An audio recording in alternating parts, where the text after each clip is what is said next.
écoutez, merci à tous et à toutes d'être là. L'association Anne, la Rayon de Soleil se réveille un petit peu, effectivement, au bout de presque 2 ans d'inactivité, mais on sort tous d'une période un petit peu difficile. Et on est très très contents de pouvoir accueillir de nouveau Chantal et Aurore, ici à Montfrin. Ça fait déjà 3 fois que tu viens. Il y a des fidèles. Il y a des fidèles qui sont là, que j'ai également moi-même reconnus.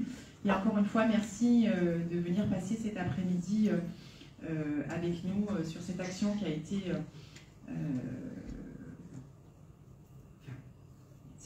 été faite par l'association. Notre association, effectivement, vient en aide aux enfants atteints de cancer. Il y a eu des petits mouvements parmi les membres et les localisations de l'association. Donc, effectivement, moi, étant présidente de l'association, j'étais avant à Montfrin, maintenant je suis dans la Drôme. Mais au demeurant, Montfrin reste attachée, l'association reste attachée à Montfrin, puisque Anne est tombée malade à Montfrin, s'est battue à Montfrin et est décédée sur le territoire de Montfrin. Donc c'est pour ça qu'on tient particulièrement à ce que l'association symboliquement reste ici. Voilà, je voulais vous dire aussi que la prochaine fois on fera un autre mode de gestion pour les réservations, parce que ça a été un peu compliqué. Je sais que d'avoir donné mon numéro de portable, qui est aussi mon numéro de portable professionnel, ça a été un petit peu compliqué sur certaines journées, je vous l'avoue. Donc on fera par mail et par bulletin également d'adhésion, puisque j'ai eu quand même beaucoup de réservations et qu'il manque quand même pas mal de monde aussi. Donc il y a des gens qui s'inscrivent et je ne prends pas de paiement parce qu'on n'est pas là pour... même si notre action, on a besoin de fonds pour aider les hôpitaux, je vois qu'il y a des gens qui ont pris la peine d'annuler, mais d'autres pas. Voilà, en tous les cas, je voulais vous dire simplement de passer une belle après-midi, de vous autoriser ce beau cadeau qu'on se fait cet après-midi, et que chacun retrouve un petit peu de lumière en soi, parce que on l'a tous constaté, cet après-Covid a bousculé quand même un peu l'humain. Et je l'ai vu même à travers l'organisation même de cette conférence, où ça n'a pas été facile. Les gens au téléphone n'étaient pas forcément sympas pour certains.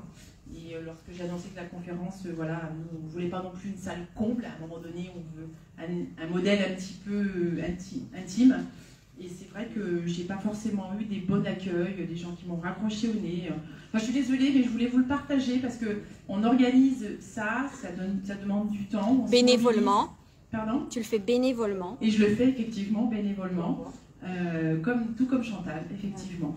Et toutes les associations que tu vas voir. Voilà. Donc, simplement, l'action de cet après-midi va nous servir à venir aider donc, une structure.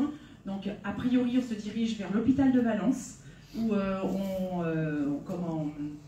on va équiper une kitchenette pour les parents. Un petit coin kitchenette pour les parents qui sont obligés de rester avec leurs enfants. Enfin, pour l'avoir vécu avec ma fille, effectivement, donc c'est du petit confort en plus qu'on peut leur apporter pour ce redémarrage.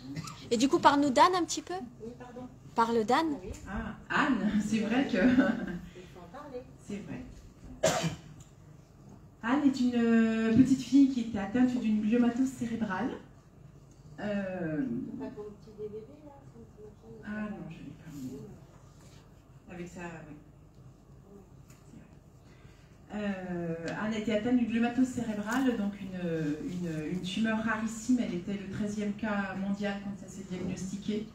Donc elle avait 8 ans et demi lorsqu'elle est tombée malade. On nous a donné 4 mois d'espérance de vie. Donc quand on vous dit vivez le moment présent, dans les 48 heures après le premier examen, vous ne comprenez pas ce qui vous arrive. Là, le mot lâcher prise, vous ne le comprenez pas. Vous ne le comprenez pas. On ne le comprend pas. Enfin, moi, il m'a fallu, pour moi, 1 mois et demi pour comprendre qu'il ne fallait pas se tromper de combat. Le combat de la maladie, c'est pas malheureusement notre combat à nous. Pas tout le temps. Pas tout le temps. Et sur ces 4 mois d'espérance de vie, elle a vécu 12 mois. et le médecin ne comprenait pas.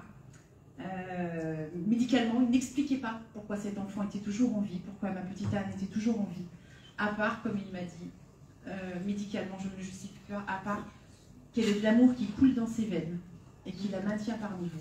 Il n'y a pas d'autre chose. Donc Anne avait un caractère très très fort. Lorsque l'association s'est montée, ce sont mes... moi, je travaillais à la mairie de Montfrin pendant 11 ans. Et lorsqu'Anne est tombée malade, 6 mois après mon arrivée, c'est vrai que ça nous a bousculés. Les élus en place, les employés, mes propres agents, puisque j'étais la directrice de la ville de Montfrin, ont créé cette association. Sans même que, voilà, sans même presque me demander mon avis en disant il faut qu'on organise des choses. Donc effectivement, Anne a pu en profiter. On a fait plein de choses. Ils avaient organisé une kermesse sur le cours Jean Jaurès. On a pu faire un beau voyage en bateau, une croisière en Méditerranée. Enfin, on a fait plein de choses. Et Anne nous a dit, mais maman, quand ce sera tout fini, il faudra aller rembourser tous ces gens. Voilà. Anne avait un caractère, c'est même pas un caractère, une maturité incroyable. Elle a vécu 9 ans, mais j'ai vécu 100 ans avec elle. Voilà.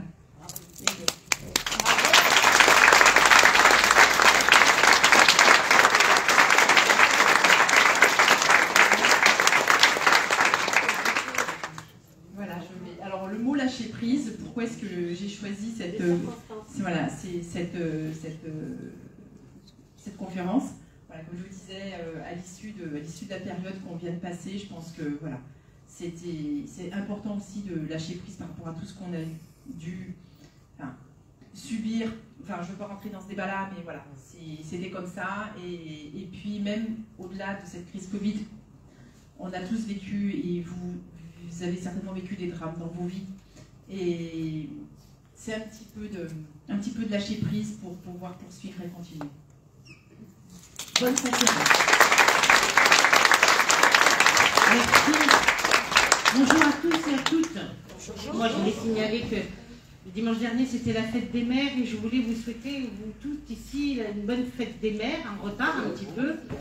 Et à toutes les mamans qui ont perdu un enfant, ou même plusieurs enfants, parce que croyez-moi, je vois pas mal de dames qui ont perdu 2, 3 enfants.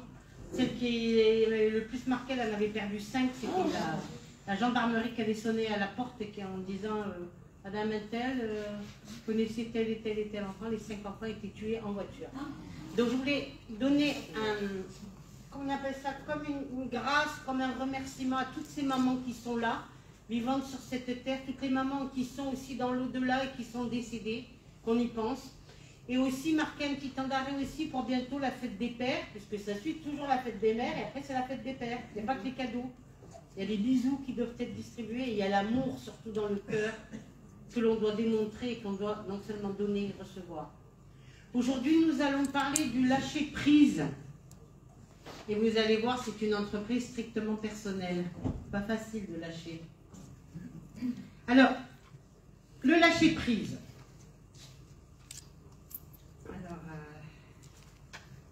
Heureusement que tu avais préparé. Hein. Oui, j'avais préparé. Alors, lâcher prise, ce n'est plus s'agripper au passé, mais s'ouvrir plutôt à l'instant présent, ici et maintenant.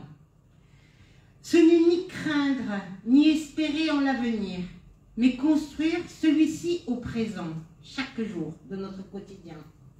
Lâcher prise, c'est dénouer le fil de la peur, c'est dénouer le fil de toutes les peurs, c'est accepter de faire confiance en la vie et se faire confiance aussi à soi, très important.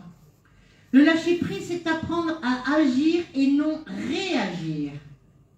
C'est apprendre à aimer sans rien attendre et sourire à ce qu'il y a de meilleur en l'autre.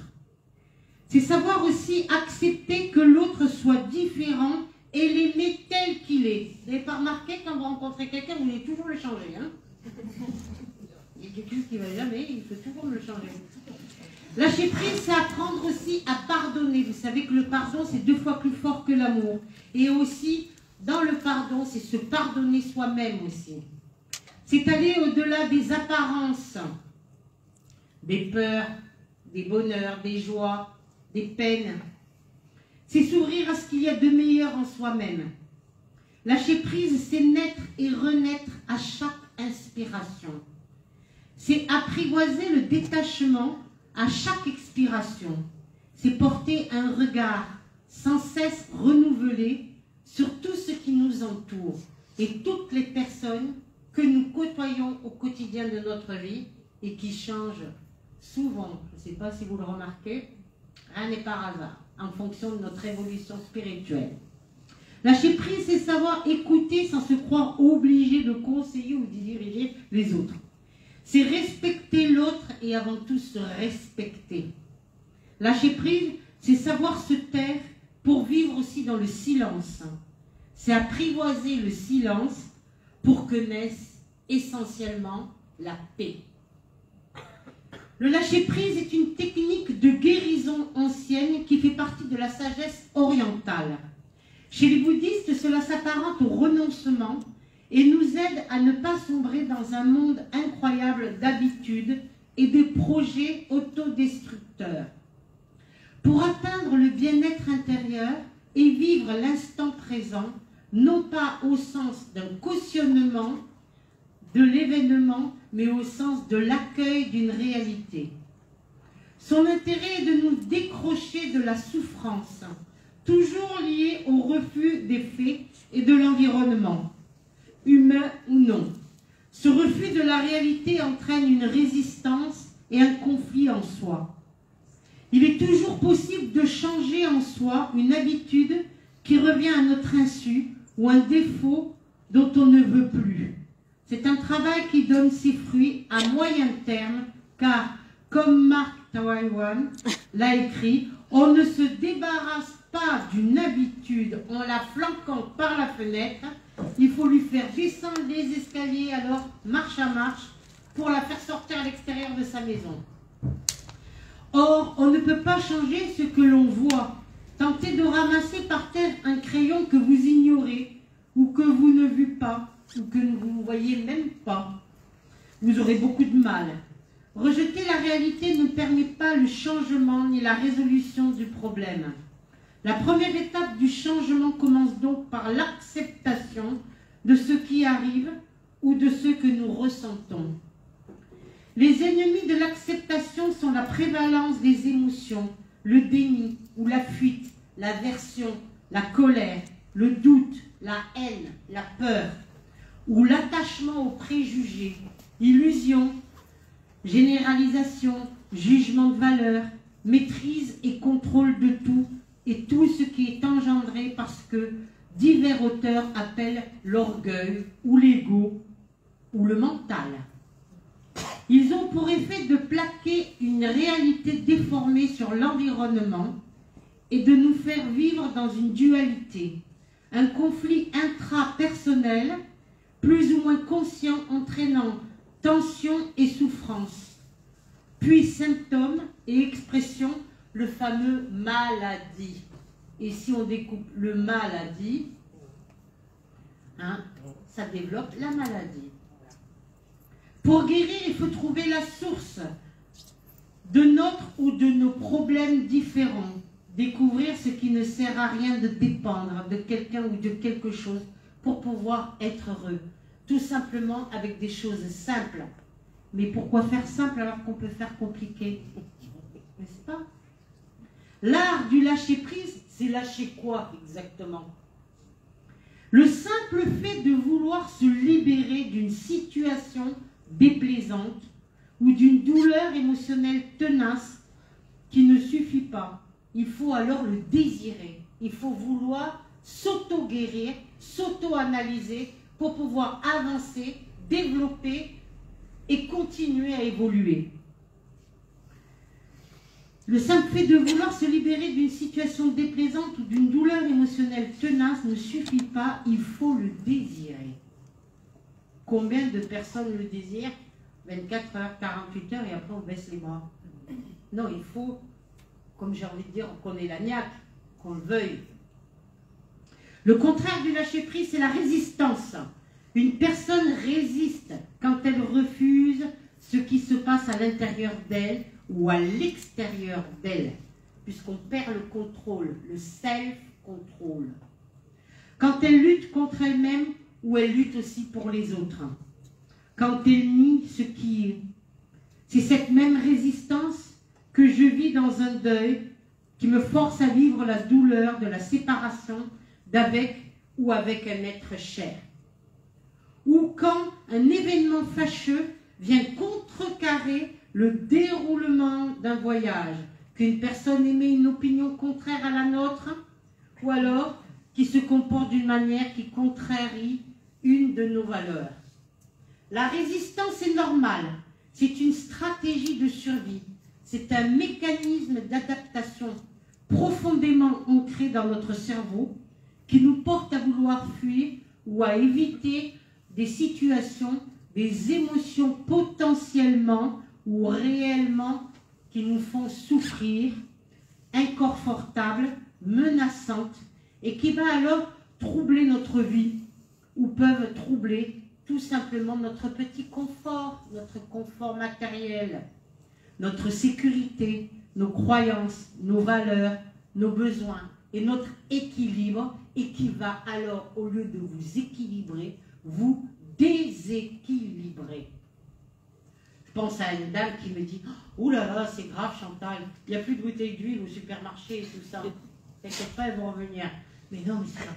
Comment je vais faire ma cuisine? Comment je vais faire mes frites? Comment je vais faire? Si j'ai pas d'huile, ben, tu prendras peut-être de la graisse à oie, ou tu prendras du beurre, ou tu feras comme tu peux, hein, on est d'accord? Elle me dit, mais ça y est, c'est la guerre. La guerre de l'Ukraine, elle vient de plus en plus ici en France. J'ai dit non, pas encore. Et heureusement pour nous. C'est juste de l'huile. C'est juste de l'huile.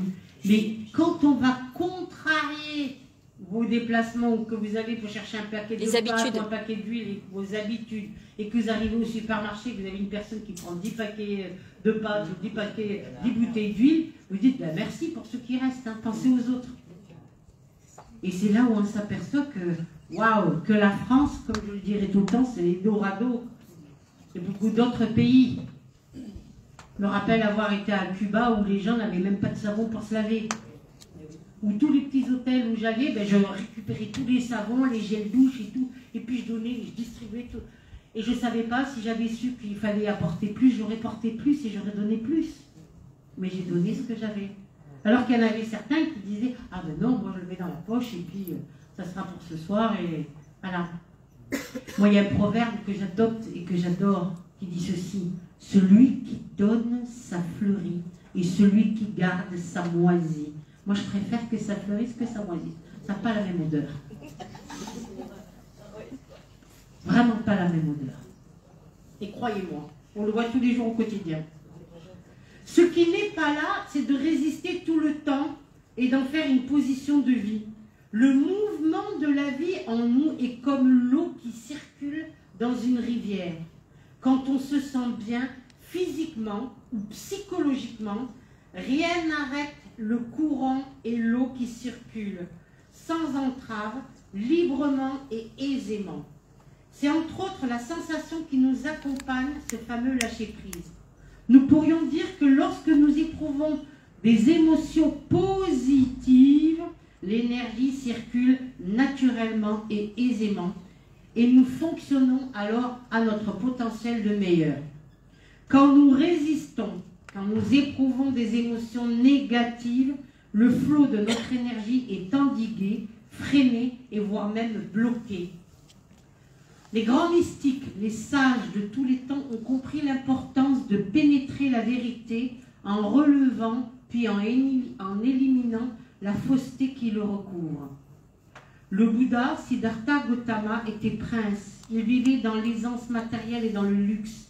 Mais il comprit que cela n'apportait pas le bonheur en permanence, que cela ne résolvait pas le problème de la naissance, de la souffrance ou même le fameux problème de la mort. Et il décida de renoncer à tout cela et laissa sa famille, ses possessions, ses richesses et partit seul grâce au renoncement. Il accéda à des degrés très élevés de la spiritualité jusqu'à la fameuse voie de l'éveil.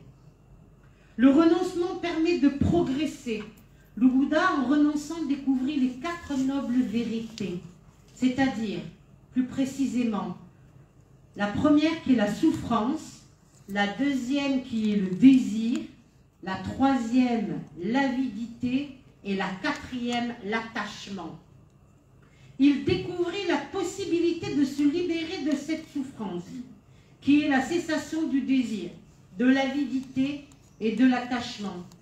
Il découvrit la voie qui mène à la cessation de la souffrance. Le renoncement, c'est le lâcher-prise. Renoncer à sa proie ou à sa prise. Mais cela n'a rien à voir avec le don de soi. C'est uniquement une question d'abandon de soi. Là, c'est plutôt pas facile à faire.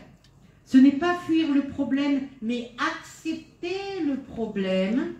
C'est s'abandonner ce moi malheureux que nous possédons et qui se convainc de souffrir en essayant l'impression d'être quelqu'un alors qu'il vaut mieux lâcher prise et de secrètement n'être plus personne. Le secret du lâcher-prise vous permet de mettre fin à ce dont vous ne voulez plus et il vous donnera les clés d'une nouvelle vie, votre nouvelle vie. La découverte de ce qui ne nous convient pas doit toujours procéder à la découverte de ce qui nous convient. S'abandonner soi-même, c'est abandonner ses problèmes. Votre liberté n'a d'égal que de votre sincérité envers vous-même. Mieux vous connaîtrez, c'est une entreprise strictement personnelle. Le lâcher-prise, ce n'est pas se convaincre qu'une autre personne a eu tort. C'est plus facile quand c'est les autres qui ont tort, hein. C'est jamais notre faute. De chercher anxieusement une nouvelle solution à un vieux problème. De diminuer nos attentes. On est tout le temps pressé. Toujours quand je rencontre les gens, mais oui, mais c'est long là, c'est pas dans 15 jours, c'est pas dans 3 semaines, c'est pas... Non, ça ne marche pas comme ça, hein. Faut attendre quand même aussi. Le temps aussi permet de faire beaucoup de choses. Éviter des lieux et des êtres qui réveillent nos propres douleurs. Combien de personnes disent « Ah non, ce matin, je passe pas par là parce que j'ai rencontré Madame Untel et elle va me poser toujours la même question. Et votre mari, il va bien et les enfants, ils vont bien ?» Et si on n'a pas envie de lui dire, eh ben voilà. Donc on évite et on va passer notre terrain. Répéter mentalement une conversation ou une phrase pour se sentir en confiance.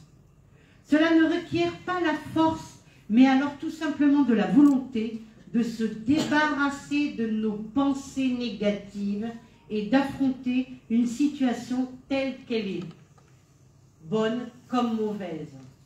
Moi je dirais, vous allez traverser une zone de turbulence, vous attachez votre ceinture de sécurité et vous traversez cette zone de turbulence. Les techniques sont multiples. Il y a ce qu'on appelle le fameux Qigong qui permet de relâcher les tensions. La méditation qui agit sur l'influence, qui agit beaucoup sur ce qu'on appelle la circulation sanguine et sur l'influence aussi de la pensée positive. La prière qui a pour but, ne l'oublions pas, 3 choses, une demande, une glorification et un remerciement. Combien de personnes oublient de remercier? Il existe des livres. Il y a un fameux livre qui s'appelle Les 4 accords Toltec, les 7 étapes du lâcher-prise de Colette Portelance. Elle a écrit ce livre après avoir découvert qu'elle était atteinte d'une maladie incurable. Je pense à hier une dame qui est venue me rencontrer et qui m'a dit « Mais Chantal, non, moi je ne devrais pas être là. » Ah bon, et pourquoi? Ben parce que je devrais être morte. Ah bon, et pourquoi tu devrais être morte? Eh bien parce que moi, tu ne te rends pas compte, j'ai eu un cancer. Ah oui, mais tu es toujours là, et tu es vivante. Et notamment, de surcroît, tu es guérie. Mais oui, mais heureusement, à l'hôpital de Bordeaux, ils m'ont prise à temps et en heure, j'ai été opérée, je suis guérie, mais on n'est jamais vraiment guéri. J'ai dit, ça fait combien de temps? 7 ans. J'ai dit, moi, je pense qu'à prescription, tu n'as plus rien. Oui, mais on ne sait jamais dans la vie. Mais j'ai dit, bah, alors si on fait comme ça, on ne peut pas guérir, c'est pas possible. Hein. À chaque fois, elle me trouvait quelque chose. Mais elle me dit à un moment donné, mais comment tu fais toi? J'ai dit, moi j'ai la foi. Et toi? Ah, mais moi je ne crois pas. Ah, j'ai dit, elle me dit, mais moi je ne crois pas. Je ne crois pas à qui? Tu ne crois pas en toi? Tu ne crois pas en Dieu? Tu ne crois pas en quoi? Elle me dit, ni en Dieu, ni en moi, ni machin. J'ai dit, ben voilà, on est mal barré là, pour avancer. Mais elle me dit, j'ai 3 filles. Mes 3 filles, une a un enfant handicapé. Une, elle est en train de se séparer, parce que l'homme il est marié et que les hommes mariés, ben oui, hein, il n'a rien promis, remarque, il a été honnête. Ça prend ou à laisser. Et puis l'autre, elle ne sait pas trop ce qu'elle veut, tout ça. 3 jolies filles, belles, intelligentes, qu'elle a tout fait, comme elle me dit, pour élever du mieux que possible. Mais quand j'étais malade, ma Chantal, elle me dit, il y a une chose qui m'est arrivée qui a été terrible. Ah oui, raconte-moi. Mes 2 filles, les 2 filles aînées sont venues me trouver et elles m'ont parlé de Dieu. Tu le connais, toi, Dieu? Ben, j'ai dit, Dieu, c'est toi, c'est moi, comment ça? Mais oui. Alors elle me dit, tu le connais, toi, ce bon Dieu, qu'elle me parle, mes filles? J'adorais cette conversation avec elle. Et après, elle me dit, eh bien, j'ai dit, Dieu, c'est ce qui a fait que tu es là aujourd'hui face à moi et tout ça. Oui, mais tu sais, ce soir, je dois prendre le bateau, je m'en vais en Corse. Là, aujourd'hui, elle est en Corse. J'espère qu'elle va passer de très très bonnes vacances et qu'elle va profiter. Il est vrai que quand on passe aux frontières de la mort, on n'a envie que de profiter après. Hein. C'est logique. Et elle me dit, aujourd'hui, mieux vaut tard que jamais, à plus de 60 et quelques années, mon mari 73 ans et moi 70 ans, je comprends qu'il y a quelque chose qui existe. Alors elle me dit, mais on peut l'appeler Dieu si ça te fait plaisir, on peut l'appeler. J'ai dit, écoute, tu l'appelles comme tu veux. L'important, c'est que tu aies une ouverture spirituelle et que tu crois en quelque chose. Mais la première des choses, crois en toi, à ta propre guérison, pour pouvoir avancer et profiter. Si tu pars en vacances, mais qu'est-ce que tu vas faire? Oh, ben je vais rester un peu enfermé. J'ai dit, tu iras te promener et tu iras faire de la baignade un petit peu, ça te fera du bien. Ah bon, mais on ne sait jamais. Je dis, t'inquiète pas, il n'y a pas des requins, on n'est pas à la Réunion. Alors j'ai dit, tu iras te baigner et tout ça. Oui, oui, oui. Alors j'ai dit, n'oublie pas, bonnes vacances. La mer t'attend et quand tu te baigneras, tu penseras bien à ce que je viens de te dire. Pourquoi c'est important de se baigner, chouchou? Pourquoi c'est important de se baigner? Parce que dans la mer, il y a tous les oligo-éléments qui Le sel. Et le sel qui nettoie et qui enlève tout ce qui est négatif. Et comme là, elle part en vacances, non seulement elle part en vacances, elle est contente d'être en joie, de se dire super, on va passer des bonnes vacances. Oui, je pars en vacances, mais tu sais, je connais, hein, j'y suis déjà allée et tout. Ben oui, mais tu sais qu'il y a plein de gens qui ne peuvent pas partir en vacances. Eh oui. Donc, on ne sait plus qu'est-ce qu'on a, qu'est-ce qu'on n'a plus, qu'est-ce qu'on peut avoir, qu'est-ce qu'on voudrait avoir. On n'est jamais content de soi, on n'est jamais content des autres. C'est toujours la faute des autres, c'est jamais de sa faute. Mais là, je dis en l'occurrence, les autres, tes 3 filles, tes 3 belles filles, heureusement qu'elles sont là et qu'elles t'initient à la spiritualité, parce que pas mal de choses que tu n'as pas compris. Hein. Il n'est jamais trop tard pour bien faire. Ah, maintenant, je comprends. Et un peu comme Sainte Thérèse d'Enfant, je vais passer mon ciel sur la terre à faire le bien pour préparer ma bonne mort. Parce que quand je vais mourir, tu crois que je vais le rencontrer, le bon Dieu, de l'autre côté? Je dis, si tu ne fais pas trop de bêtises, je pense, oui. Mais en attendant, tu auras ton père, ta mère, tes frères et tes sœurs. C'est pas Toto qui chantait ça? Oui. Elle m'a dit, ah bon, tu crois qu'il viendra? J'ai dit, même ton chien, tu sais, celui qui est enterré dans le jardin, à côté de la petite porte. Elle m'a regardé comme ça. Ah bon, mon chien aussi sera là? J'ai dit, ben oui. Alors elle me dit, bon, je vais travailler un peu et réfléchir à tout ce que tu m'as dit, parce que là, tu m'as perturbée, là, il faut que je réfléchisse un petit peu. J'ai dit, t'as toutes les vacances pour réfléchir et bien analyser ce que je viens de te dire. Chouchou, les bains au gros sel, ça aide à enlever les mauvaises pensées. Les mauvaises pensées, les mauvaises ondes. Voilà. Alors, le lâcher-prise, c'est pas toujours la faute des autres, hein. C'est des fois notre propre faute. Eh ben oui. On va regarder la paille dans l'œil du voisin alors que nous, on aura une poutre, c'est ça? Essayer de marcher avec 2 poutres dans le nez. Moi, j'y arriverai pas. Ou comme je dis toujours, essayez de mettre 2 pieds dans une chaussure. C'est un pied dans chaque chaussure. Mais 2 pieds dans une chaussure, ça ne rentre pas. C'est des choses qui font partie de que vous voulez ou que vous ne voulez pas, qu'il faut comprendre. Cela ne requiert pas la force, mais la volonté. J'ai bien dit la volonté de se débarrasser de nos pensées négatives et affronter une situation telle qu'elle est, avec le mauvais comme le bon. Les techniques sont multiples, dont je l'ai dit tout à l'heure. Vous pouvez acheter des livres sur les 4 accords Toltec qui sont bien. Il y a un livre qui est extraordinaire, que j'ai lu très jeune, j'avais peut-être 17-18 ans. Je sais pas si je et c'est le livre La pensée positive de M. Émile Coué, un livre orange qui est vu comme le monde et qui est extraordinaire. L'autre jour, je reçois une autre dame qui vient, qui me dit, oh là là, je viens de loin, d'où tu viens? Elle me dit, je viens de la Croix, c'était à une demi-heure de chez moi. Alors j'ai des gens qui viennent du Portugal, après, c'est pas grave, ça m'a fait rire. Oui, oui, assis-toi là, assis-toi là.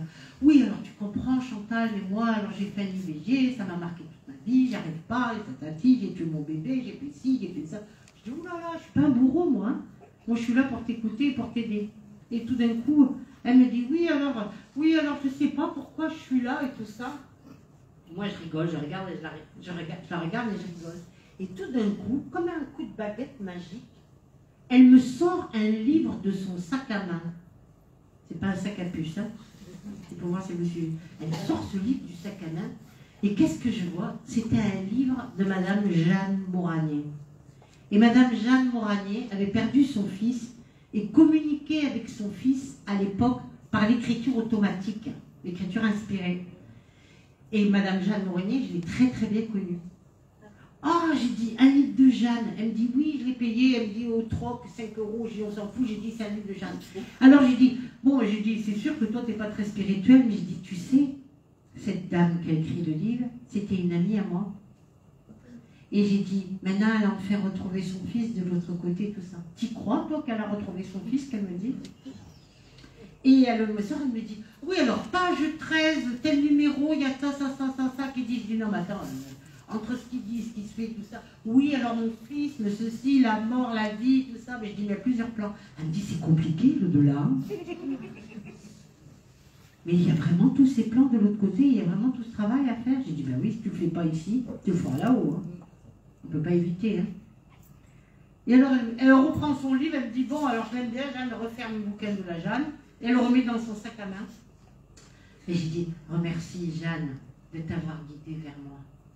Parce qu'elle n'était pas du tout de la région, tout ça. Comme quoi, rien n'est par hasard. Le hasard n'existe pas pour moi. C'était extraordinaire. Et j'avais beau lui expliquer, malgré le livre qu'elle était en train de lire, elle me dit, mais je ne comprends pas ce passage, ça veut dire quoi, ça et tout. J'ai dit, voilà. Et elle me disait, je veux lire tel livre. J'ai dit, non, écoute, commence par ton niveau, commence par lire ça. Si je te dis tel livre à lire, là, tu vas griller le circuit, là. Ça ne va pas le faire. C'est ça, peu importe la technique, l'important, j'ai envie de dire, quand on est prêt, ben, le maître arrive et on peut recevoir des enseignements et savoir plein de choses. Déjà par son petit bouquin, elle avait compris, entre guillemets, plein de choses de ses erreurs de sa jeunesse, comme beaucoup nous font. Premièrement, avant tout, c'est prendre conscience de la réalité. Waouh! Et combien de personnes veulent prendre conscience de la réalité? Ben non, mais des fois, il y en a, ils ne veulent pas. Hein.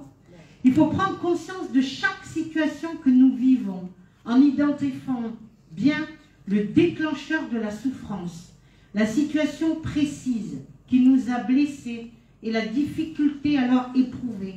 En cernant la difficulté et en se posant les bonnes questions, il est alors plus facile d'avoir conscience de ses réactions et d'identifier ses émotions.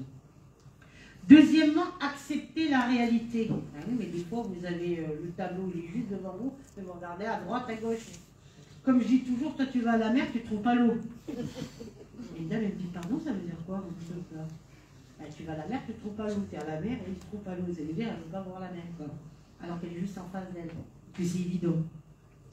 Pour avoir accès au lâcher-prise dont on rêve tant, chacun et chacune, il faut être dans une phase d'acceptation de la réalité. Eh bien oui. Et c'est pas toujours facile d'accepter la réalité. Vous n'avez pas remarqué? Quand vous êtes petit, vous êtes blanc. Quand vous êtes grand, vous êtes petit. Quand vous êtes blanc, vous êtes noir. Quand vous êtes les yeux bleus, vous avez les yeux marrons. Quand vous êtes un bleu, vous avez un brun. Donc, c'est pas toujours la réalité. On est d'accord? Et c'est pas facile toujours à accepter. On veut toujours changer. Et quand on se voit face à un miroir, on voit tel que l'on est, avec ses défauts et ses qualités. Problèmes de poids, les problèmes de tout, on voit tout. C'est de subir et de se résigner ou alors de le lâcher prise. Pourtant, composer avec une difficulté est mieux que de s'acharner contre elle. Accepter ce qui nous arrive, c'est avancer. Qu'il s'agisse d'une perte, d'un échec, d'une maladie ou d'une souffrance psychique. Au lieu de refouler nos émotions, nous placer en victime ou d'adopter une attitude agressive, envers votre prochain? Pourquoi ne pas accepter ses soucis pour mieux avancer, quand on veut avancer? Troisièmement, c'est respecter son corps. On entend beaucoup parler d'écoute du corps, mais très peu de respect de celui-ci. Pourtant, lâcher prise commence par faire du bien à son corps, pour aller mieux dans sa tête. Cela passe bien sûr par une alimentation équilibrée, mais aussi par de l'exercice physique pour mieux ressentir ses émotions, et je dirais ressentir ses muscles aussi, ça fait mal des fois, hein, et se sentir vivant. Vous n'avez pas remarqué? C'est comme quand on tombe par terre, on dit « Aïe maman », même si maman n'est plus là. Ou « Aïe papa, je me suis fait mal, j'ai mal au genou, j'ai mal au coude, j'ai mal... » hein, là, vous sentez bien que votre corps est en souffrance. Ou quand vous marchez, vous êtes gros, vous vous dites « Oh là là, c'est lourd à porter, tout ça. » Et puis vous vous dites « Mais ma foi, il y a pire, hein, quand vous voyez les gens malades ou avec des cancers, ou 2-3 cancers et tout, vous dites « Bon, ben, je pose du bois, je pose du singe, c'est pas trop mal quand même. » Donc, merci là-haut quand même, de remercier. Une fois, j'étais à la plage, et je disais, oh là là, tous ces gens qu'il y a et tout, c'est vrai que l'été, il y a plein de gens, vous mettez votre serviette, vous allez vous baigner, vous revenez avec quelqu'un sur votre serviette. Excusez-moi, monsieur, la serviette, elle est à moi, elle m'appartient. Je viens vous la prêter. Mais là, en l'occurrence, je voudrais m'allonger dessus, pas sur le sable. Et puis tout d'un coup, on se regarde, vous savez, alors on est là, on regarde à droite, à gauche et tout, vous vous dites, voilà, vous avez le maillot de pièce, un paréo pour planquer les kilos. Il faut bien planquer ce temps. La bouée, d'accord? Ben oui. Heureusement, elle sait assez de bouée. On flotte. J'ai beau essayer de plonger, je ne sais pas que je monte à la surface, je flotte. Une bouée naturelle. Un matelas pneumatique. Eh oui. Et tout d'un coup, j'étais là, regarde-moi ça, nanana, puis je parlais avec le guide, puis j'entends mon guide qui me dit, regarde à gauche. Regarde à gauche. Je me vois un gars allongé sur sa serviette, plus de jatte, avec une jambe, et la jambe coupée, sectionnée au niveau de la hanche. Et un tube en métal avec un faux pied en plastique. Alors je dis, ah ouais, là, on peut pas dire la jambe là quand même et tout, alors je regarde. Et puis tout d'un coup, alors moi j'étais là, je regardais, je ne vais pas trop regarder parce que ça va le mettre mal à l'aise, ce monsieur. Le monsieur, je le vois, il me dit, ah, il fait chaud, je vais me baigner. Oui, monsieur. Alors moi, j'étais là, voilà, qu'est-ce qu'il va faire, lui, il va couler et tout. Alors qu'est-ce que je m'assois, puis je regarde, il va se baigner. Si jamais il coule, quoi, je plonge, je vais dire, tiens, il aura de quoi s'accrocher. Oui. C'est logique, non? Pourquoi tu... Là, je regardais, et je le vois, le gars qui nage et tout. Oh là, mais chapeau, hein. Il ressort, il me dit, ah, elle est vraiment bonne. Je dis, oui, oui. Je vais me baigner, moi aussi. Et là, j'avais compris qu'on ne peut pas tout avoir dans la vie. Mon guide, il m'a montré, ah, tu vois, tu pleures, regarde à côté, qu'est-ce qui se passe? Comme quoi, on ne peut pas tout avoir. À partir du moment où on comprend, bon, on essaie de se satisfaire un peu avec ce que l'on a. On ne peut pas plaire à tout le monde. Vous n'avez pas remarqué? C'est ça. Alors, c'est symboliser les obstacles. C'est respecter son corps, essayer de bien manger, mais la tentation est grande quand vous voyez des bonbons arriver ici dans la salle. On est humain, hein? On est d'accord? Bien manger, moi j'aime bien manger des choses équilibrées quand même, hein? Des légumes, des fruits, des bonnes choses. Symboliser les obstacles. Depuis les millénaires, la notion de lâcher prise fait partie de l'enseignement des grands maîtres zen, les soufis, les hindouistes, les chrétiens, et signifie s'abandonner à ce qui est.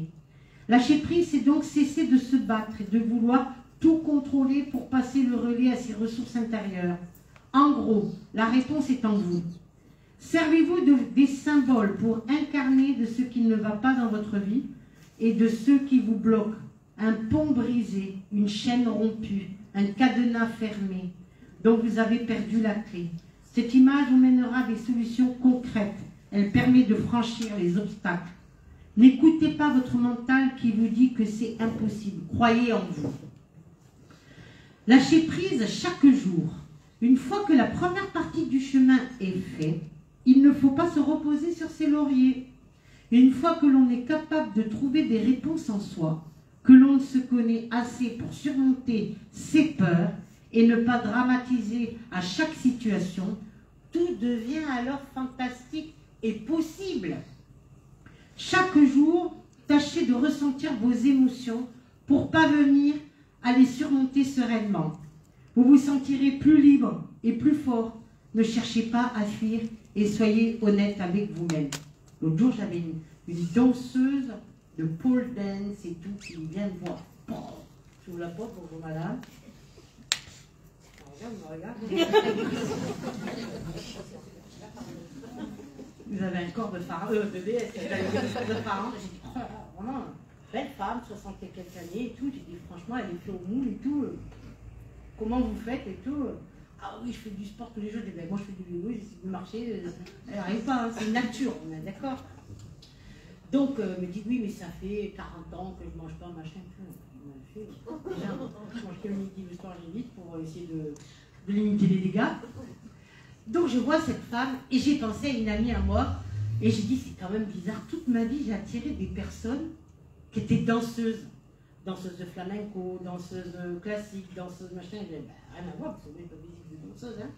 Et à un moment donné, je me suis dit, c'est bizarre, pourquoi j'attire toujours des danseuses étoiles, des danseuses machin.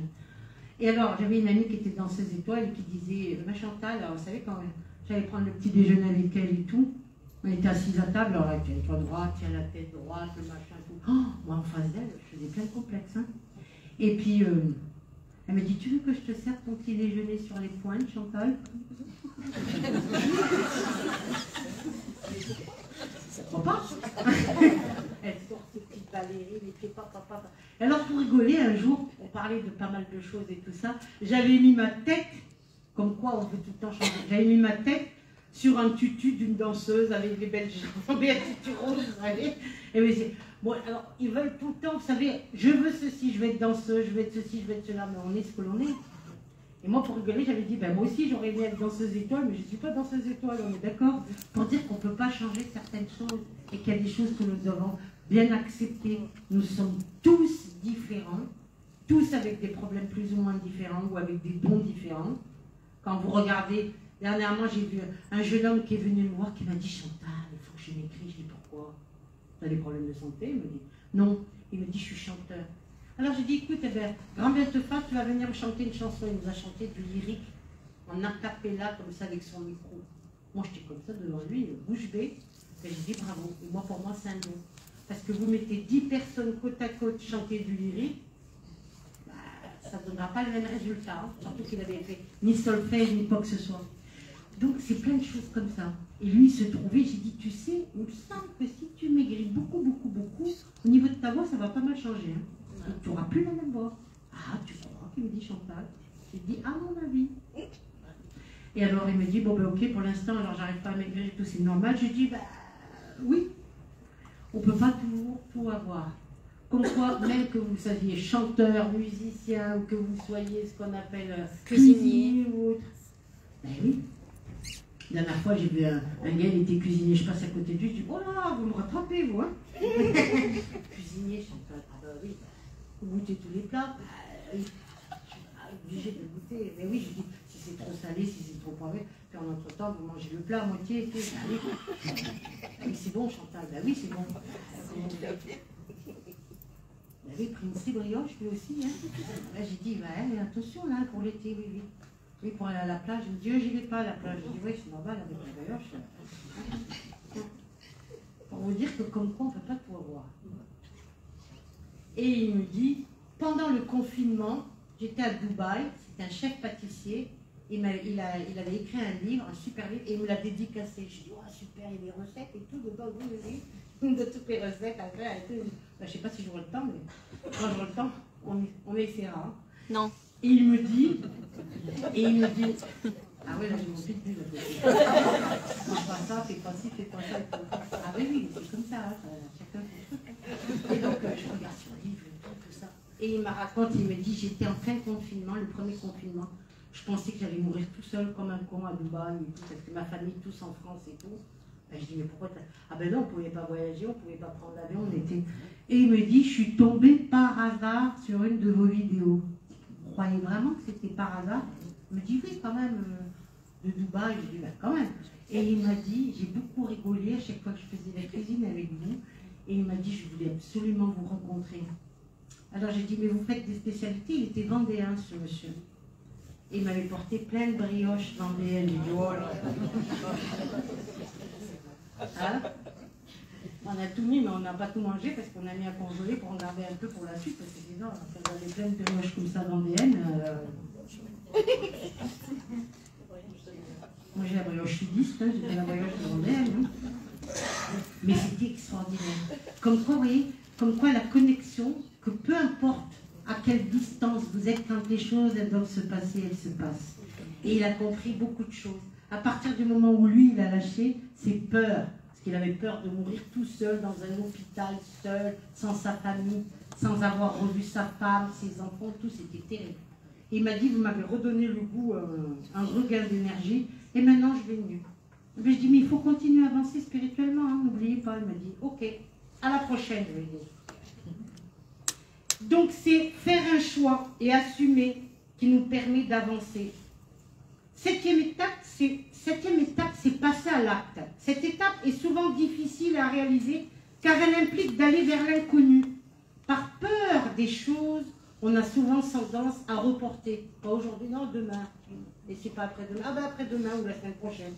On préfère alors s'enliser dans une sécurité que l'on connaît car elle nous rassure, même si elle nous fait souffrir. Dépasser ces peurs n'est pas facile. Mais pour lâcher prise, c'est essentiel.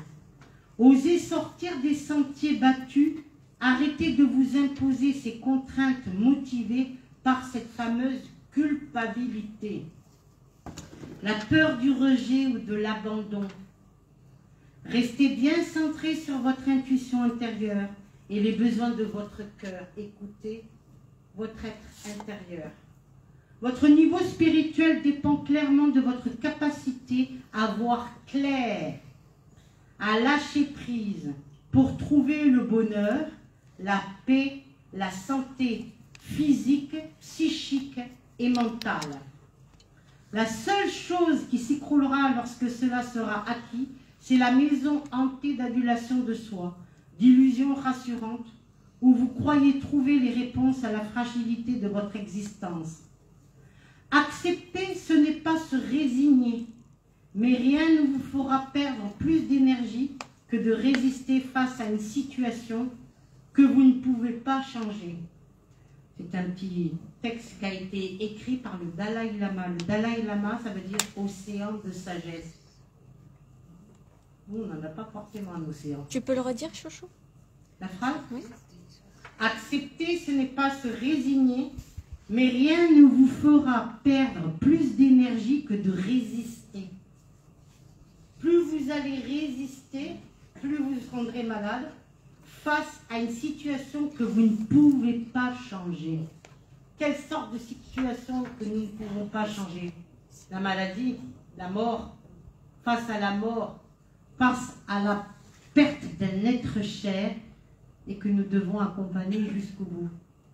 Même si on prie, qu'on invoque tous les saints du paradis, quand c'est l'heure, c'est l'heure. Et quand c'est pas l'heure, c'est pas l'heure. Vous avez des personnes, il n'y a pas d'âge pour mourir, on est d'accord, hein? Marqué nulle part, tu dois mourir à tel âge.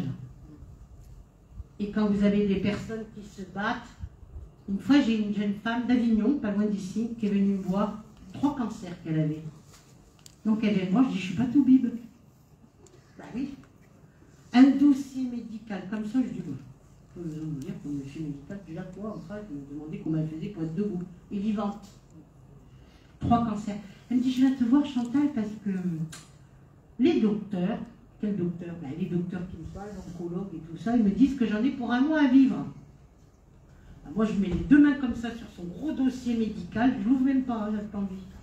Déjà, elle, ça suffisait assez, émotionnel. J'ai dit, ce que je peux te dire une chose, je ne suis pas le bon Dieu, mais dans 1 mois et demi, tu seras toujours là et tu seras toujours vivante. Tu crois, Chantal? Je dis, je ne suis pas tout bib, je te l'ai déjà dit. Bon, elle me dit, mais comme je lui ai dit, perdu pour perdu, pourquoi tu n'essaierais pas d'aller voir un guérisseur ou des choses comme ça? Tu peux essayer. Oui, j'ai déjà essayé, mais mon père, il n'y croit pas. Je ne te parle pas de ton père, je te parle de toi, j'ai dit. Elle me dit, oui, mais il ne croit pas, machin. J'ai dit, ben, demande à ton père s'il peut t'accompagner et tout ça. 2 ans et demi après, on arrive presque à 3 là, elle est toujours vivante. Il y a des choses, même le docteur, quand il la voit, il rase les murs de l'hôpital, il veut l'éviter parce qu'il ne sait pas quoi lui dire, ou il est un peu embêté. Hein. Ben oui, ils avaient fait un pronostic, un mois et demi, il la voyait morte. 2 ans, 3 ans après, elle va toujours faire ses contrôles médicaux et tout ça. Il ne comprend pas, le docteur. On est dépassé. On est bien d'accord? Et il y a des personnes vice-versa. Vous prenez une voiture, vous tapez un mur et vous partez comme ça. Comme quoi, quand c'est l'heure, c'est l'heure, et quand c'est pas l'heure, c'est pas l'heure. Donc, l'idéal, c'est de lâcher prise par rapport à la santé, d'essayer de faire des choses convenables pour pouvoir avancer, d'aider les siens. Parce qu'il y a beaucoup de gens qui me disent, je veux aider Olivier. Mais ben, je dis, commence par aider tes enfants, ton mari, tout ça. Mais c'est pas facile d'aider les autres, parce que comme je le dis toujours, nous ne pouvons pas aider quelqu'un qui ne veut pas être aidé. D'accord?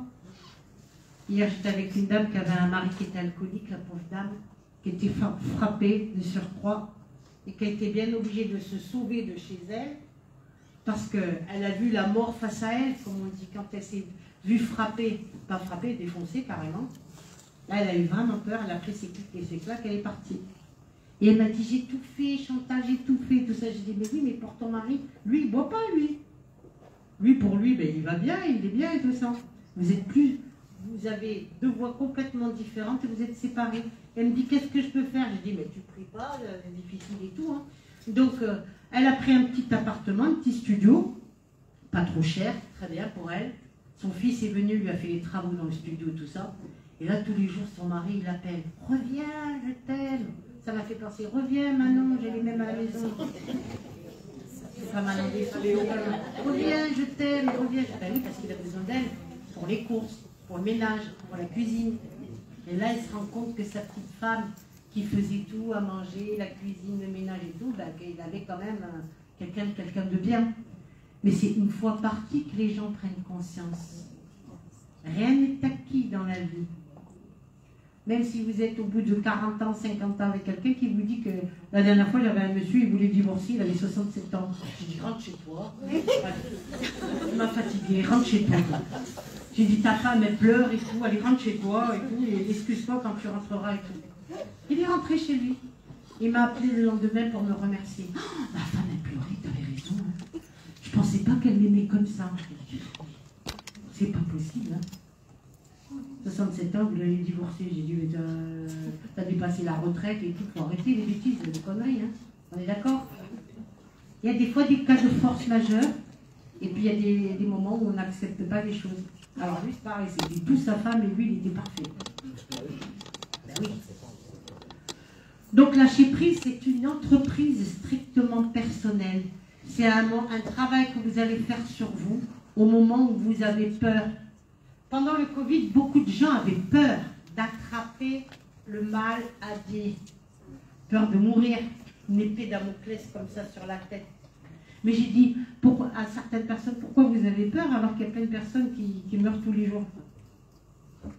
Tu peux dégringoler les escaliers ou tu traverses une route, tu te fais écraser. Quand c'est l'heure, c'est l'heure. Hein. Ah bon, Chantal, c'est vrai que sous cet angle-là, je n'avais pas vu la chose pareille. Et qui avait très très peur. Je ne sais pas si c'est plus la souffrance que la mort. Parce qu'en fait, ils me posaient la question s'ils allaient être malades pour voir s'ils allaient souffrir. Ils ne me posaient pas des questions sur la mort. Qu'est-ce qu'il y a après la mort? Où est-ce que j'irai? Avec qui? Qui je retrouverai de l'autre côté? Qui je ne retrouverai pas? La peur empêche. La peur empêche. C'est comme un mur d'avancer et de voir clair, d'avoir les idées claires. La peur n'empêche pas la mort, mais elle empêche de vivre. Mais elle empêche de vivre. Elle nous pourrit la vie. Le mot peur, en kinésiologie, on l'effacerait dans le sable. Si vous écrivez le mot peur dans le sable, en grand, par terre, et vous voyez tout d'un coup une rafale de vent qui balaye le mot peur. Vous le visualisez par la visualisation qui est créatrice. Ce mot peur, on le remplacerait par quel mot? Pardon? Comment? Ben non. Ah ben non. Ben non, l'inverse. Non. Le bonheur. Le bonheur de vivre. Le bonheur d'être en bonne santé. Le bonheur d'exister. Le bonheur d'être avec nous. Tous les jours au quotidien avec les siens. On est d'accord? Le bonheur, tout simplement. Le bonheur de vivre, d'exister. Et d'avancer tout simplement ici-bas sur cette terre. Bien sûr qu'on va mourir tous, mais il n'y a pas d'âge pour mourir. Donc que ce soit du Covid, du cancer, parce que c'est vrai qu'on parlait beaucoup du Covid, on ne parlait pas de ceux qui mouraient du cancer ou du cœur ou les autres, et du coup ils étaient tous balayés. Il y a une dame la dernière fois, je dis, je ne fais pas le jeu des 7 familles. Pourquoi vous dites ça? Parce que vous me parlez de votre gars là qui est mort du Covid, mais tu ne me parles pas de ta mère, tu ne me parles pas de ton père, tu ne me parles pas de ton frère. Et j'ai dit, et eux alors ils n'existaient pas? Ben si. Comme quoi on est omnibulé. On est d'accord? Donc le lâcher-prise, comme je dis, c'est une entreprise strictement personnelle et qui nous permet justement de lâcher. Et lâcher, c'est quoi? C'est quand on tient un vieux problème qu'on serre fort, fort, fort dans la main, c'est lâcher. Et de se remettre à Dieu, à Allah, je vois ce que vous voulez, pour que justement les choses arrivent. Est-ce qu'il y a des questions? Tout le monde a compris, c'est merveilleux. Tout le monde a lâché prise. Est-ce qu'il y a des questions sur le lâcher-prise ou c'est des personnes qui ont fait ce qu'on appelle des expériences de vie? Personne ne lève la main.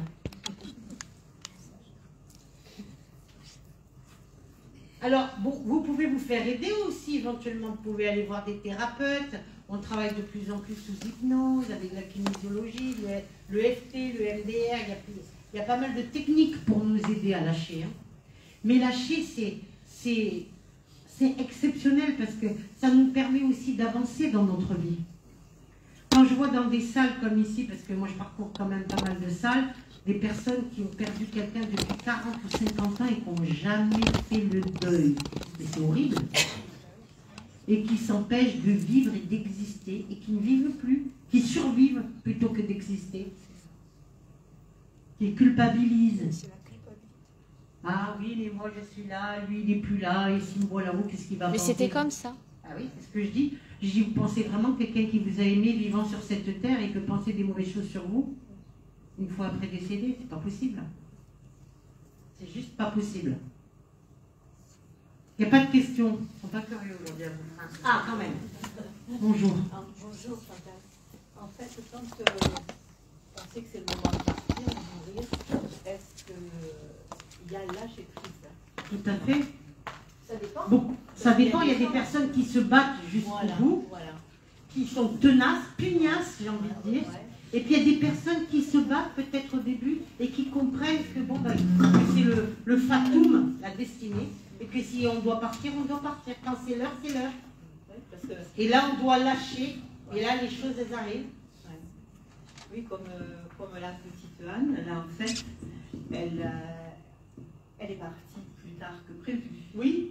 Non, c'était prévu qu'elle devait partir plus tard. 4 mois, pas... 4 mois, et en fait, elle a survécu 12 mois. Mais c'était écrit, c'était comme ça. C'était écrit comme ça. Mais c'était pas lâcher prise, non. Je veux dire. Non, c'était ce qu'on appelle comme un maître à penser pour sa maman ici-bas et pour pouvoir évoluer, elle, avec sa mère. C'est un karma, c'est des dettes karmiques. On ne vit jamais les choses comme cela par hasard. Les enfants handicapés ou malades qui partent très jeunes, malheureusement. Moi, pour moi, je dis que ce sont des anges qui partent au paradis. Par la maladie, par les accidents, par plein de choses. Rien n'est par hasard. Et c'est vrai qu'à un moment donné, à force de se battre, de lutter pour essayer de sortir la personne que l'on aime le plus sur cette terre et de ne pas y arriver, à un moment donné, on est obligé de lâcher. On est d'accord? Et advienne que pourra, c'est Dieu qui décide comment on est. Oui, j'ai un neveu aussi qui est décédé d'une leucémie. Oui. Et en fait, aussi, c'est pareil, il était prévu de partir. Et le micro à la dame. Oui, attends 2 secondes, tu vois pas que le micro il déconne? Oui. Oh. On va parler. Alors, qu'est-ce que vous avez dit? Parce que les autres n'entendent pas. Et ce neveu, en fait, il était pour partir, puisqu'on avait prévu presque la date de sa mort, un mois de mai, jour de fête des mères, justement. Oui. Et en fait, il a survécu aussi jusqu'en octobre de la même année. Et on a donné un peu du sursis, on a donné du laisse pour préparer la maman, préparer lui et préparer tous les gens qui avaient autour, bien sûr. C'est ça. Mais pour dire que bon, la date, en gros, on l'avait prévue et en fait, faut pas prévoir. Ne s'est passé comme. Et vice versa, souvent vous recevez un coup de fil, vous apprenez la mort de quelqu'un, ben c'était pas prévu, cette personne elle était en très très bonne santé et là on comprend mieux les choses. Oui. Mais il y a lâcher prise. Ce que je veux dire. Oui. À un moment, où il y a À un moment donné, à qui se force de passe, lutter face à la maladie, à un moment donné, on lâche. Et quand c'est l'heure, c'est l'heure. Et c'est ça qui est difficile à comprendre. Oui, mais c'est sûr. Non seulement pour ceux qui restent, mais pour ceux qui partent de l'autre côté dans l'au-delà. C'est sûr. Merci. De rien. D'autres questions? Par là, je pense qu'il y a des dames qui sont un peu timides. Vous n'avez pas une question, vous, là, avec le t-shirt rayé? T-shirt rayé? Ouais, oui, vous. Je sais que vous avez une question. Peut-être par rapport à la souffrance. Ah ben oui. Parce que le fait de souffrir, il y a beaucoup de peur de la souffrance. Parce que Bien sûr. C'est ça qui est difficile, de lâcher prise sur la souffrance. Il y a Mais une oui. projection de la souffrance. La projection sur la souffrance, et puis la souffrance, nous sommes des êtres vivants, des êtres humains. Donc même si on vous fait par exemple de la morphine, de la chimiothérapie, toutes ces choses-là pour calmer et accentuer la... Si vous devez souffrir, mais quelque part c'est écrit, c'est ça que les gens ils ont du mal à comprendre. C'est difficile à comprendre ça. Que l'on souffre dans son corps, dans sa chair, au plus profond de son être. C'est qu'on a forcément des choses à comprendre, alors qu'il y a d'autres personnes qui meurent comme ça. Pourquoi il y a des personnes qui meurent en dormant, d'autres qui meurent d'un accident, d'autres qui meurent, ils sont assassinés ou autre. C'est le destin. Malheureusement, c'est comme ça. D'autres questions? Je veux bien vous raconter quand ma grand-mère est partie. Si vous Ben, mais le micro, le problème, c'est... Ah, tu veux que j'essaye de voir? J'essaye de parler fort. Attendez, je vais essayer de voir. Oui, Si... parce que c'est dommage parce qu'on entend. Attendez 2 secondes. C'est possible. Tenez. Ma grand-mère Dans le micro, merci. rentre à l'hôpital. Dans le micro, T'as trop baissé. on n'entend pas. Voilà. Ça y est, j'ai compris. Donc elle rentre à l'hôpital, une Dans le micro. résidentation. Voilà. Et donc, je savais qu'elle allait partir dans la nuit. Donc l'infirmière m'appelle, tout ça, et elle est restée à la morgue. Donc le matin, comme elle était rentrée en robe de chambre, tout ça, on a Parlez cherché plus les fort, s'il vêtements. vous plaît. Et donc, je vais à la morgue, donc il me l'a prépare. Et je lui dis, je veux la voir. Donc, j'ai été en colère contre mon oncle, parce que mon oncle, elle est décédée, il fallait qu'elle parte rapidement. Alors qu'elle avait fait énormément pour toute la famille. Et là, quand il m'a proposé de rentrer, je lui ai parlé, et elle me parle. Alors sur le moment, ça m'a fait 2 fois ça. Maintenant, j'étais habituée, et elle me dit, Josette, ne t'énerve pas, je n'ai mal à nulle part, je suis bien. Par contre, d'un coup, elle me dit, vous ne m'aviez pas dit que Monique était de ce côté. Monique était ma sœur, qu'elle était décédée, mais on ne lui avait jamais dit, parce qu'elle était tellement famille, elle aurait été malade. Et elle me dit, ne t'inquiète pas, je suis tellement bien, tu ne peux pas t'imaginer. Donc, le jour où elle a eu cette incinération, c'était un soleil magnifique, et elle me dit, regarde, je suis tellement bien. Et elle voulait que ma mère lui fasse une prière par un prêtre. Et je me suis dit, en partant, mince, j'ai oublié les bougies. C'est très important quand une personne décède. Et donc, justement, le prêtre avait mis 3 bougies sur le cercueil. Et en faisant la prière, en fait, ce qu'il devait faire, je l'ai vu s'élever. Et ça, c'était magnifique. Et je l'ai fait 2 fois pour la tante de mon mari, qui était vraiment quelqu'un d'extraordinaire. Et quand j'y suis allée, normalement, mon mari et son frère devaient y aller. Il y a eu un contretemps et j'ai dû y aller avec son frère. Son frère était cartésien, donc c'était la première fois que ça m'arrivait et je me suis dit, ça y est, tu deviens folle. Et elle me dit, non, non, ma fille, c'est bien moi. J'ai plus mal à nulle part, on lui avait mis des prothèses au genou, elle souffrait terriblement. Et elle dit, non, maintenant, je suis bien. J'ai tous les êtres autour de moi qui m'aiment et je préfère m'en aller parce que maintenant, c'est super. Par contre, il ne faut pas oublier que même là où ils travaillent, ils font des choses, je ne les appelle jamais. S'ils veulent parler, ils viennent me voir, mais eux, il ne faut pas les déranger. S'ils viennent, ils viennent, et sinon, il ne faut pas les déranger. Enfin, moi, personnellement, c'est ce qui s'est passé. Merci, madame. C'est pour ça que si vous avez peur, n'ayez pas peur. La mort, c'est juste un passage. On lâche notre corps et on passe de l'autre côté. Mais il n'y a pas de problème. Et là, Chantal, quand elle est venue la dernière fois, j'étais avec un compagnon. Il a eu des problèmes de santé et j'ai commencé à lui parler. Il avait peur parce qu'il allait mourir. Je l'ai aidé en permanence. Et là, il m'a dit, Quand tu parlais avec ton fils ou ton frère, je vous trouvais un peu bizarre, mais maintenant je comprends, il me dit comme ça. Et il me dit, parle-moi encore. Il est parti dans la sérénité et la paix. J'étais contente pour lui, parce que franchement, ça a été super, parce que j'ai pu faire quelque chose pour lui. C'est pas grand-chose, mais je l'ai accompagné jusqu'à ce qu'il parte, et sans peur. Pour moi, c'était important. Excusez-moi, mais j'ai un peu d'émotion de revenir à ces moments. Ah, vous merci, madame. D'autres questions? Qui c'est qui a fait un travail sur lui, sur le lâcher-prise et tout ça? Personne? Vous êtes tous Ils vont tous se mettre à travailler maintenant. Madame, vous avez fait un travail sur vous, c'est ça? Par rapport au lâcher-prise? Je suis en train de le faire. Ah, Bonjour déjà. bonjour. Je suis sur le chemin en fait. J'essaie de le travailler, donc c'est différent, c'est pas un deuil, c'est par rapport à ma vie maritale. Et j'ai essayé de comprendre beaucoup de choses. Donc j'ai des choses que j'ai compris par la souffrance. Et on essaie, comme vous l'avez dit tout à l'heure, toujours de changer l'autre.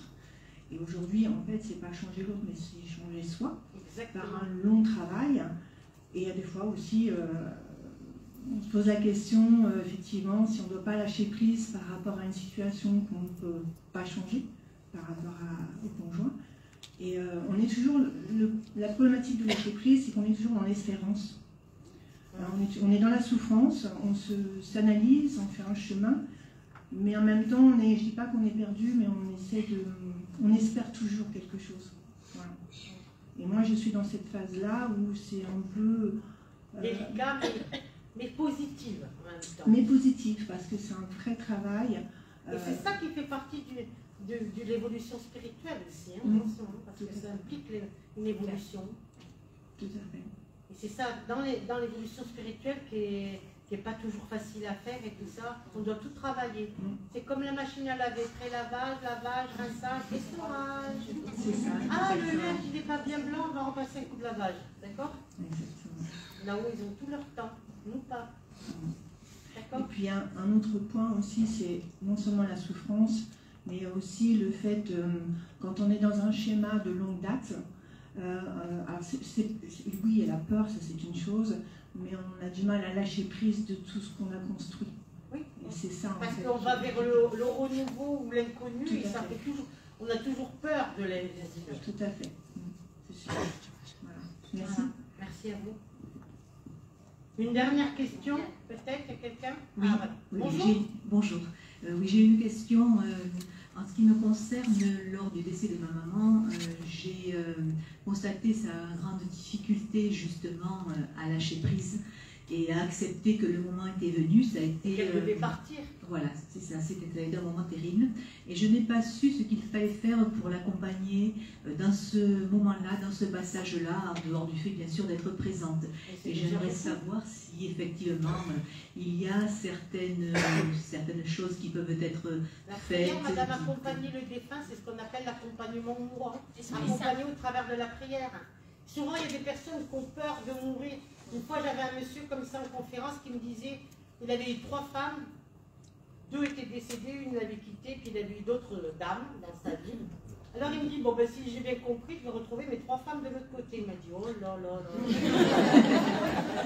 Et plus les femmes, machin, il m'a dit, oh là là là. Il m'a dit, Chantal, je viendrai vous demander de l'aide, hein, parce que je ne vais pas m'en sortir avec toutes ces femmes. Il me dit, je suis plus pressée de partir. Tout à l'heure, vous me disiez que vous voulez mourir, que vous en avez ras-le-bol de cette vie, maintenant vous n'avez plus envie. Il me dit, non, non, j'ai plus envie. C'est ce qui m'attend. Donc, est-ce que tu peux expliquer ce qu'il faut faire quand quelqu'un a peur de mourir? Quand quelqu'un a peur de mourir, accompagner la personne par la prière. Vous priez l'ange gardien de la personne, vous priez l'Esprit Saint pour accompagner la personne et rassurer la personne. C'est-à-dire que c'est la vie après la vie, vous avez le fameux tunnel de la mort, le premier plan, deuxième plan, troisième plan, et que là-haut, pour moi, c'est le paradis, ici, c'est l'enfer. Non, elle exagère pas. Non, c'est pas l'enfer, mais pas loin. En ce moment, les temps sont durs. Mais non, mais pensez positif toi aussi. Hein. Mais quand j'entends tout ce que j'entends, c'est waouh. N'exagère pas quand même. Voilà. Pour votre gouverne, votre mère, elle va bien maintenant. Elle a compris de l'autre côté. Et ça, c'est important. Une dame, là. Bonjour Chantal. Bonjour. J'ai perdu ma maman aussi il y a tout juste un an, le 27 mai dernier. Et donc ça a été assez rapide, on l'a hospitalisée, enfin je l'ai faite à mettre en clinique le 7 mai et elle est décédée le 27 mai. Tout en travaillant, j'ai essayé de l'accompagner au mieux, mais j'ai pas pu vraiment l'accompagner jusqu'au bout. Oui. Et depuis, c'est vrai que j'avance avec un caillou dans la chaussure. Oui. Parce que je me dis... La culpabilité. Oui. Je me dis que je ne l'ai pas vraiment accompagné jusqu'au bout. C'est mon travail de bonne fille. Oui. Et personne donc pour lui tenir... Enfin, personne de ses enfants à ses côtés, puisqu'elle a dû mourir très tôt dans la matinée, ou peut-être même dans la nuit. Peut-être qu'elle avait décidé de partir seule. C'est ce que je me dis. Et pas accompagner avec ses enfants pour pas... Oui, pour pas nous causer trop de peine aussi. Exactement. Et c'est vrai que ça lui correspond assez aussi. Le fait ça ne m'étonnerait pas. Moi, je pense que c'est ça qu'elle avait décidé, maman. Parce que quand on respectait ça. Oui. D'accord, mais je suis heureuse de l'entendre parce que c'est une idée, c'est important. C'est une hypothèse. Vous savez, il y a des personnes qui sont comme ça, mais il y a des animaux aussi. Il y a des animaux, quand vous les avez gardés pendant longtemps, 16, 15, 17 ans, quelque chose, ils vont se cacher, ils partent ailleurs, mourir ailleurs pour ne pas mourir devant leur propriétaire, leur patron et tout ça. C'est vrai que quand on lui a dit au revoir, elle nous a répondu dans un souffle de voix. Si Dieu veut, en portugais, c'est Deus quiser. Voilà. Et le matin, et on nous a proposé aux enfants, à nous quatre, s'il y en avait un qui voulait rester la nuit. J'ai eu un moment de doute où je me suis dit, tu restes pas, puis finalement je ne suis pas restée pour rester avec elle. Donc. Parce que je pense qu'elle avait décidé de mourir seule. Elle ne voulait pas causer de la peine autour d'elle. Et donc voilà, le matin, on nous annonce, mon frère dormait chez moi, et on nous annonce donc par téléphone, votre maman est décédée. Et c'est vrai que là, j'ai eu... Enfin, quand je l'imagine, c'est vrai que je l'imagine toujours souriante et très... Enfin, mais gardez cette image de votre maman. La mère qui n'est pas en colère et pas qui t'en veut et qui t'attend de l'autre côté à régler le compte. Non, pas jusque-là, mais c'est vrai que c'est à moi que j'en veux un peu. De ne pas l'avoir accompagnée jusqu'au bout. Ça sert à rien. Et de ne pas lui avoir tenu la main jusqu'au bout. Ces choses-là, c'est comme ça. Oui. C'est difficile aussi de voir partir les siens. Oui, aussi, peut-être. Que c'est vrai que je me suis dit, peut-être qu'elle a voulu t'épargner ce moment de douleur. Je pense, oui. Et puis peut-être qu'elle voulait aussi que vous gardiez une belle image d'elle. Oui. Mais c'est le cas. Voilà. Je garde une belle image d'elle. C'est extraordinaire, vous avez compris. Voilà, merci, Chantal. De rien. Oui, une question.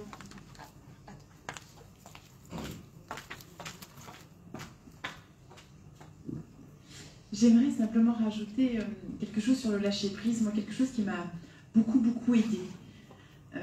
Le lâcher-prise, c'est une question, comme je le disais tout à l'heure, de combat.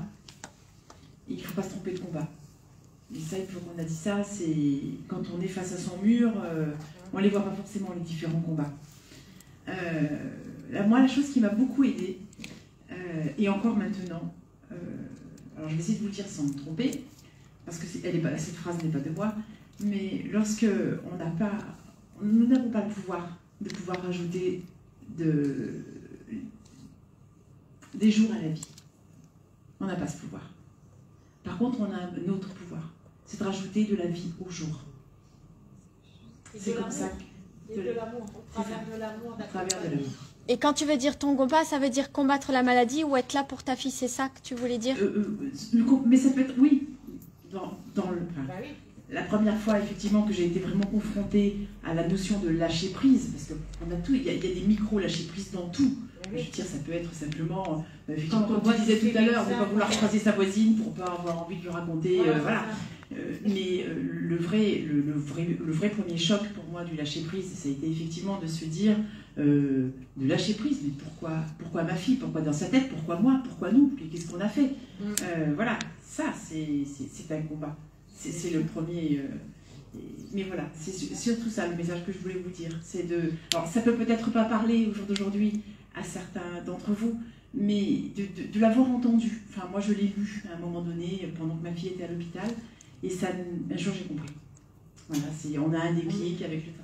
À travers les prières, effectivement, à travers l'aide aussi un sourire, de travail. Dans la rue, un sourire, une bonne parole, des signes que nous voyons au quotidien de notre vie. pas mal de signes auxquels nous n'avons pas prêté attention et des choses qui vont, ça sera une évidence d'aller trouver les choses en face de vous. Et le lâcher prise commence aussi par l'émerveillement, exactement. Voilà. S'émerveiller, on marche, vous voyez une fleur, vous voyez un papillon, mais simplement, rien que ça. Ce sont extraordinaire. Voilà, merci. Merci.